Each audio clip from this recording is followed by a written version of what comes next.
Electronic Arts goes all out with a new option in the already crowded online shooters market. Are the new and innovative mechanics enough to get them a seat at the table of their competitors?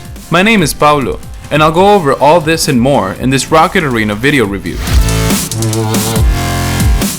Once we understand the basic rule governing how we can damage our adversaries, we have to finish the objectives of each mode. And here's where the experience created by Final Strike Games fully makes sense. At the time of release, it has 10 heroes, each with their own skills and characteristics, 4 types of matches, and 10 maps, which can be used with all game modes. After an early press release and some chosen members of the public, the game's official servers finally went online on the 14th of July.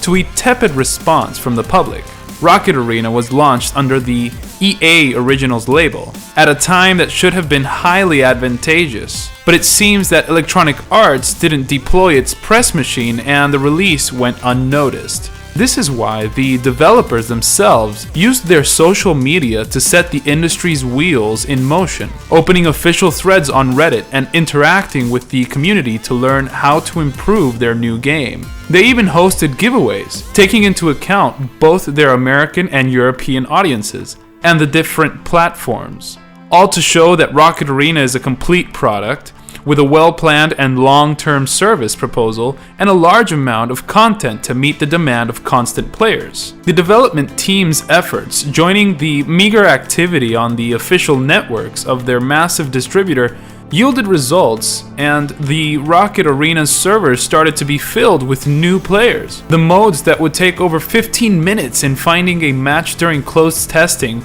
began to take under 5. In the same vein, the ranked modes, Preseason, and Rocket Bot Attack, the only players versus AI for now, which didn't work at all, now only take slightly more than the rest, but they're working. Thanks to the ever-increasing flow of players, the game was able to better show its ideas and seems to be sowing a particularly fruitful and active community. Rocket Arena begins with a simple tutorial, which focuses on telling us that the character's movement will be as important as their personalized rocket launchers. Not only do they all have triple jump and a dodging ability with a cooldown, but they can also change directions while airborne using their rockets. This, along with some pretty low gravity, means that players can pull off some amazing moves, like shooting their weapon against a column while in the air to dodge an attack, even when the dodge command is still on cooldown. Shooting rockets can also be used to climb any surface. It isn't easy, and the diagonal angle has to be carefully calculated, but it gives us the chance for a comeback and to make legendary plays. In addition to its complete movement system, Rocket Arena has 10 heroes, each with their own personalized rocket launcher and abilities. Final Strike Games took into account every expected factor, like damage, each shot's speed, the weight of the rockets, the hero's vitality, and movement speed, and everything combined works very well. This is why, when we add each mode's different objectives to the mix, every match feels different and has its own aim. For example, if we were playing Rocket Ball, a sort of 3-a-side basketball game, the team needs a fast hero like Rev or Amphora to make sure they get and keep the ball, but also a damage dealer like Boone or Top Notch, and finally a tank to take damage and control enemy fire, which could be Blastbeard or skillful Mistine with her shield and clone interfering with opponents. Rocket Arena works well thanks to a delicate balance, like all good hero shooters, but this doesn't mean the balance is perfect. This is why the development team's engagement with the community is so important and promising, addressing both the proposed goals as well as exploits as they appear. At the time of writing, Final Strike Games has already made 2 changes to the gameplay, not only to solve some native crossplay issues, but also to balance the arena list that works as quick play, and remove maps in some modes that were causing displeasure. It's no fluke that the game is in third person. The studio flirted with the idea of making it a first-person perspective during several stages of development, but ultimately discarded the idea. This decision sets the game apart from the rest and has been beneficial. The lack of radar means that we have to pay attention to everything happening on screen. So seeing our character is crucial, and we can also appreciate the skin that we've spent thousands of rocket parts on. The economy is incredibly important in every game as a service, and Rocket Arena has also kept it in mind. All the cosmetic items in the game can be bought with the rocket parts we win by simply playing or by completing daily or weekly missions. This includes our banner that appears in the smoke left by the enemies we've kicked out of the map, or that we leave when we return, to the suits and color combinations of our heroes. Rocket Pass, arriving July 28th, will add over 100 new cosmetic items. Some will be free, while others only for those who've purchased it. Final Strike Games has also announced that it can be bought with Rocket Fuel, a currency obtained from special time trial events or bought with real money, which will also arrive together with the first free season that same day. The single purchase offering, which worked so well for Blizzard with Overwatch, was criticized by a large part of the public, who remembered the initial promise to make it free to play and monetize it via cosmetics. However, when Electronic Arts added it to its EA Originals catalog, which must have come with a hefty infusion of cash and a marketing contract, things took another turn. In any case, the initial content feels like it's enough to learn how to play and perfect the basis of gameplay in each mode. This is even truer considering that in little over a week, the first season will arrive with 3 new maps, a new hero, limited events, and over 10 playlists for different games. With such an enjoyable, playable, and original base, it feels like a more than fair price, especially if we consider the ratio between the price and the potential hours of gameplay.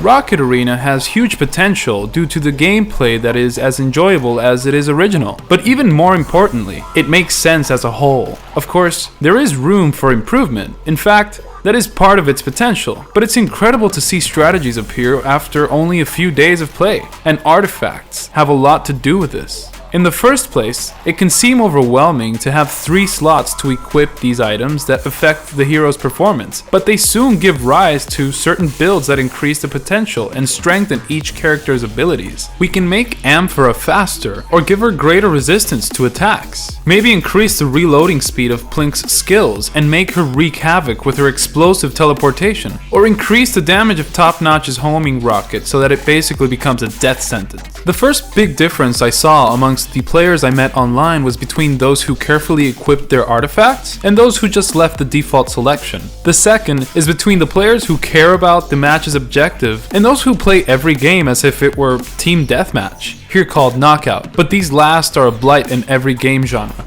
Amongst the negatives against Rocket Arena, together with the lack of cosmetic items at launch that will be resolved on the 28th of July, are the missing options or features that should be foundational to any hero shooter. In the first place, there is no option to continue playing with the same party, nor is there an automatic matchmaking list, so far according to Final Strike Games. And after each match, we go back to the start menu where we have to search once again. There are no indicators to show who is talking, and the gestures menu, which should be there to enable communication without using voice chat, is limited to 4 quite useless messages. The music score is nothing special, and in spite of every arena being completely different with an underwater city, a castle, desert, jungle, flying city, and boat among others, the percussion music sounds as if we had left Crash Bandicoot blaring in the background. And while the player versus environment mode, where we face waves of the same generic robot together with 2 other players, is useful as practice and to truly learn to take advantage of the heroes, it doesn't really add anything to the gameplay offered.